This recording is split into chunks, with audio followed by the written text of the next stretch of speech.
Any questions about anything we covered so far? I put the 5 keys up there for you. Life, we only have this one life. Remember, the door closes after this life, so take your chance. Doing good deeds, repentance, supplication, and being in the company of the righteous. So when you get caught, as you inevitably will, then this is the prescription. That when you do remembrance, when you do repentance, you're turning your heart away from the creation so that you're not a slave to creation, and you're turning your heart to Allah so that you're Allah's slave. And in that, you're doing the work of creation that Allah wants you to do, so that you have the love and the support and the protection of Allah when you're out in the world, rather than letting the creation take you back and forth in all its gyrations. I wanted to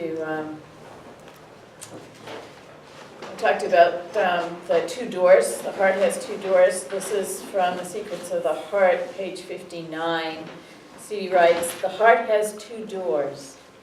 A door that opens to the outside world, which uses the senses, and a door that opens to the spiritual world, which is an inside door.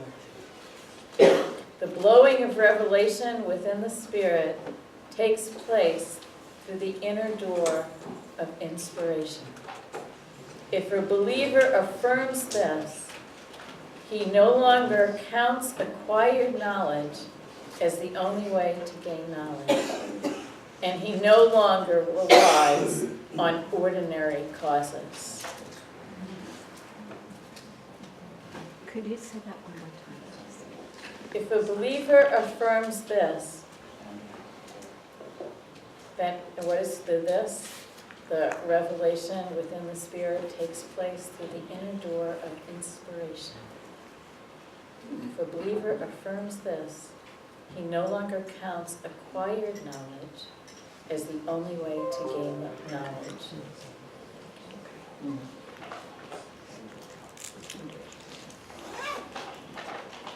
Striving with the self is a way to arrive at the kind of knowledge that Stevie's talking about here. Striving with the self. Right? So having discipline with the self that commands to evil, with the blaming self. That you want to have discipline with yourself when you're in those states or stations. To know that there's a way out. To know that there's a way that you can discipline yourself to close the door of creation within your heart and open up the door to Allah. These 4 qualities will help you do that. So hopefully you had experience to taste the effect of reciting these 4 qualities. Don't let it become just something that you did as an experiment here in this workshop. And I'm serious, that oftentimes that's what we do. You know, we have a great experience here at the workshop, and then we go home and we continue what we've been continuing to do in our life. Okay? I want you to incorporate this in your life at home. So when you feel yourself reading a social media page and getting worked up about it, right? Either stop reading the social media pages, right, which is one way to close the door, or more realistically, to walk before kafar after. Let the stain that it puts on your heart be washed through the tawbah, through the qualities. Same thing for, I don't know, whatever else throws you off. Looking at a good piece of chocolate cake.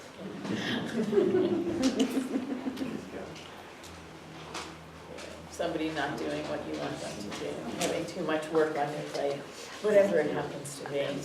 These 4 qualities will, for me, they act as a bridge that helps me cross from this place to a place that's just lets me breathe. That gives me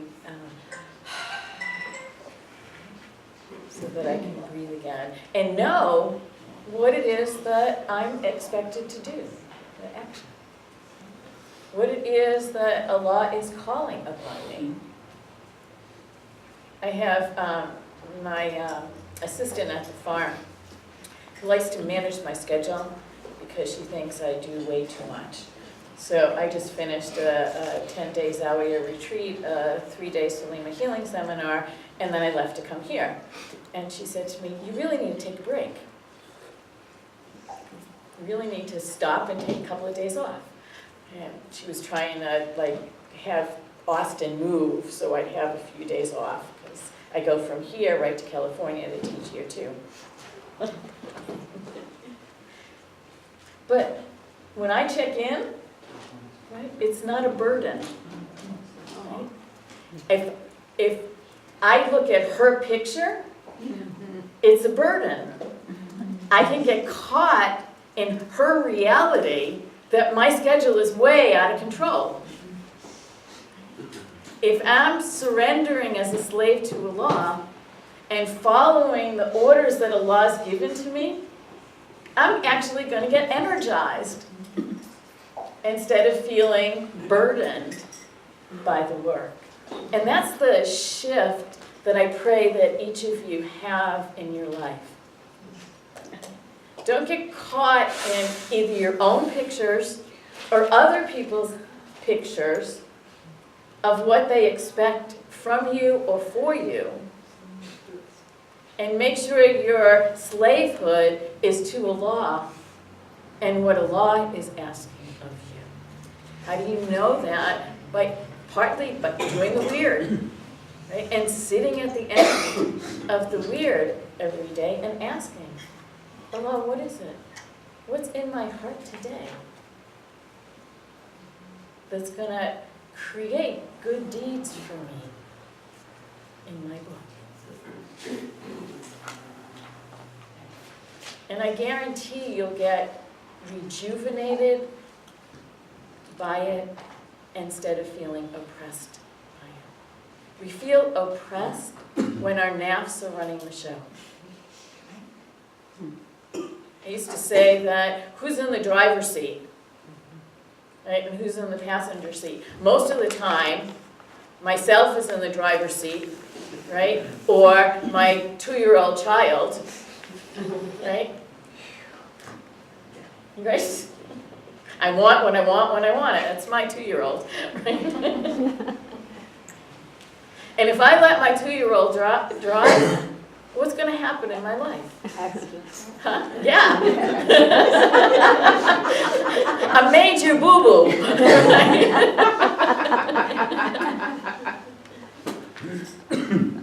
I want to avoid those kind of mistakes. I make enough other mistakes. Right? So I want to be constantly checking in. Who's in my driver's seat? I'll tell you, it's a lot easier to be in the passenger seat than being in the driver's seat. So make that part of your consciousness. Then your taqwa actually increases because your consciousness is on Allah rather than where am I going next and what do I need to do next. And that will also, I erased it, sorry. That will also increase your faith to give you more knowledge to know what action is necessary.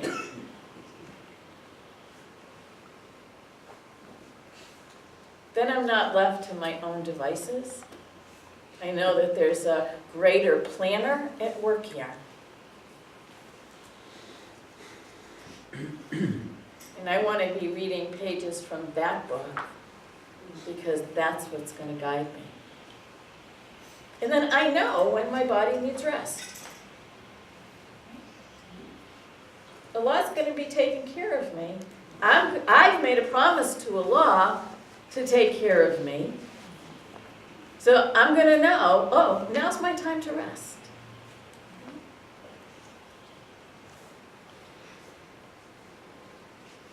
And that's how we become more self-aware so that we increase our God consciousness.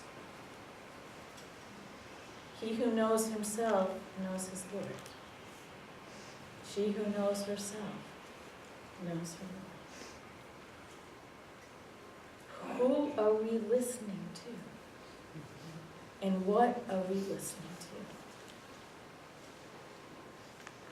Make sure that you know the difference.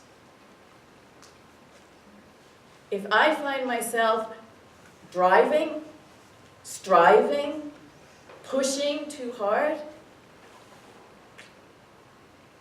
I know some tawbah's needed here. Why? Because I'm directing my life at that point. I'm not letting Allah direct my life. I'm no longer dependent on Allah. I've lost that sense of dependency. And that's not, I have to tell you, that's not an easy switch to make.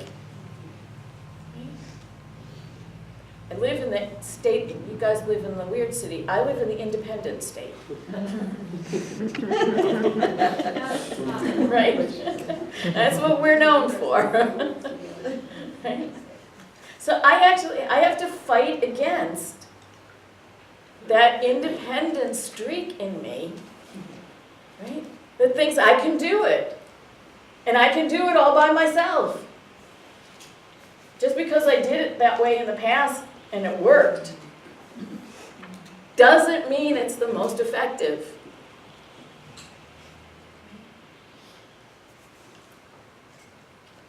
But what we want to look at is doing things under the order of the law. Doing things under the guidance of the law. We find that guidance in Quran, right? Allah sent that book as a guidance for us.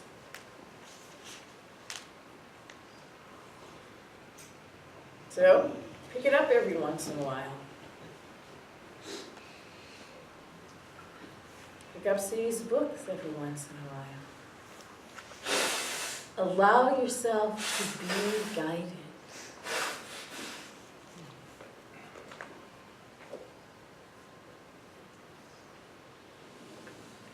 Allowing yourself to be guided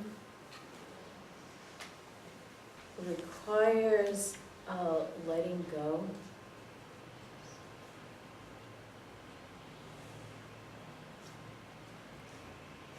It requires a relaxation, if I can use that word, into the rahmah of Allah.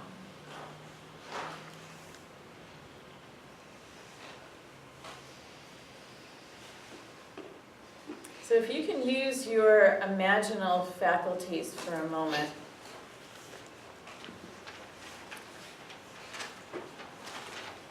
And what's the difference just in your own body when you're trying to do things on your own rather than resting in Allah and letting Allah guide you?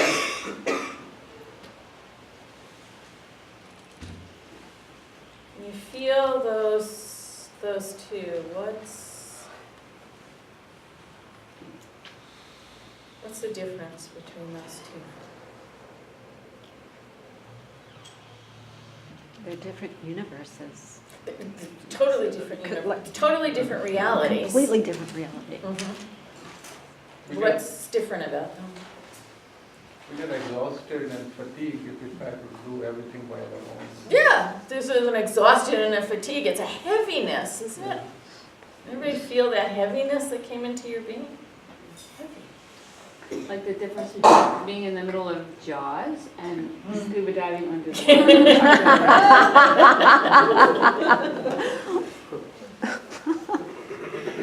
Now the good news is Allah gives us free choice. Sometimes I wish He didn't, you know?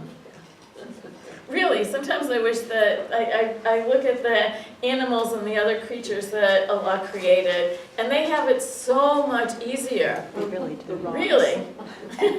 You know, they know their place, they know their position, they're surrendered to Allah, they're praising Allah, and they don't go through nearly the difficulties that we go through as human beings because Allah gave us this beautiful gift of free will. So we have a choice. We can deal with the heaviness,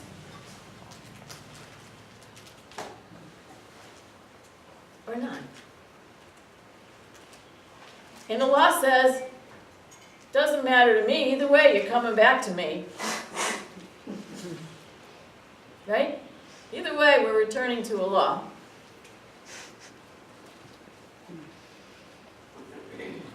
So, before we break for lunch, I just want to remind you about choice.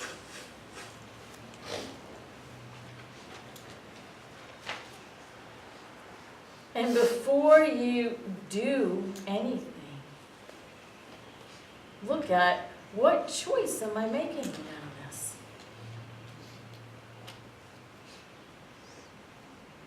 Am I choosing to do it from a place of being a slave of creation or being a slave to Allah? Am I choosing to do this from my own sense of I can do it, right? Because I've got skills and I've got tools and I've got strengths and I've got all these gifts that Allah gave me, so I can do it. Or am I doing it because I'm in reliance on Allah and feeling, this is the key, and feeling the surrender to Allah's will. when I make that next move or open my mouth to say something. It's no accident that Allah put a couple of barriers in our speech. Right? He gave us lips and teeth, right? That we got to go through before we talk. Right? As a reminder to remember what comes out is going to be important. Okay? So choose your words carefully. Choose what you say carefully.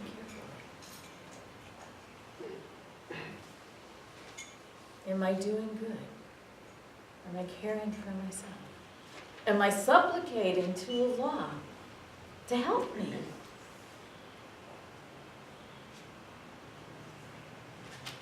Or do I feel like I've got to do it all alone? And if I feel like I have it to do it all alone, tawbah. Return.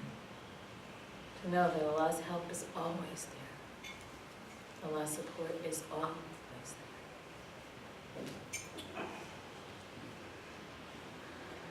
there. And when Allah tests you, which Quran tells us Allah will test you, you'll know it's a test. And you won't get all shook up about the test. Right? Oh, I know what this particular hardship is that's coming in. This is a test from Allah to see. How am I going to react? How am I going to respond? Am I going to let it purify me and change me? Health is one of our biggest tests that Allah puts us through. Right?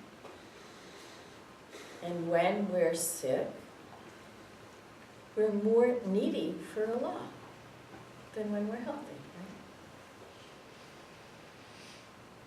Right? When things aren't going great in our lives, we're a lot needier for Allah when everything is going okay, right? So when you recognize when those things are happening in your life, oh, I lost sight of my neediness for Allah.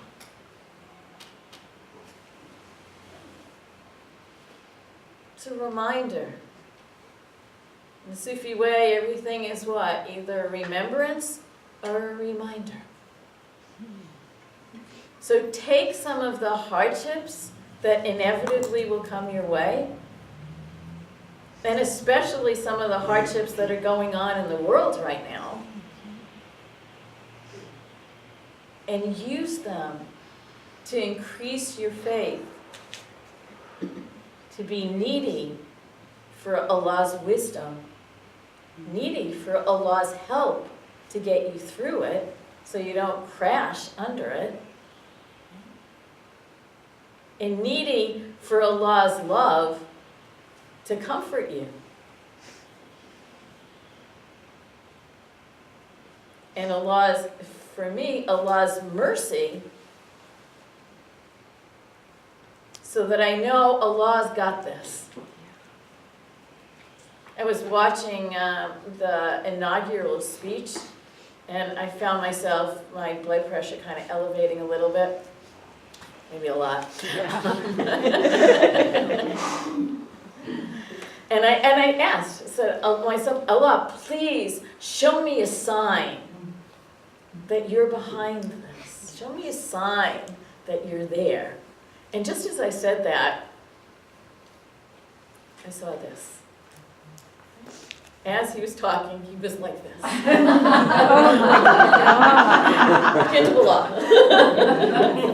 Right? His hands were in this position as he was talking. And I was like, thank you, Allah. It's like my heart could breathe at that point. So do that. Make supplication to Allah. Allah gives us signs all over. Ask to be shown those signs. Ask to make them clear. Sometimes I'm blind. I need to Please make it clear. Give me another one. I'm not sure I got that one, right? Yes. So, alhamdulillah, that was all I wanted to share with you for the morning. Any questions before we end the morning section? Alhamdulillah. And we'll, I don't know, Alima, how's lunch gonna work, please?